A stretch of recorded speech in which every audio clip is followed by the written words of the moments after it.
Hello everybody, welcome to HowToSetPro. Today I'm gonna show you how to create new contact on Google Pixel 8.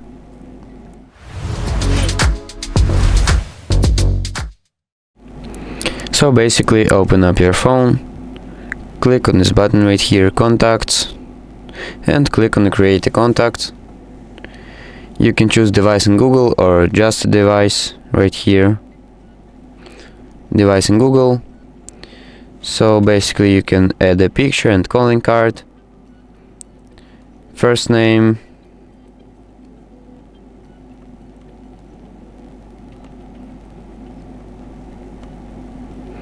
for example something like this. You can add a company, a phone number,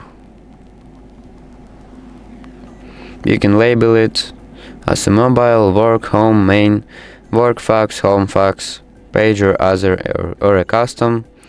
Add a note or add more info like email, birthday, address, labels and other things. So to create a contact, click on the save, and basically that's it. That's how you create a new contact on Google Pixel 8. So thank you for watching and subscribe for more.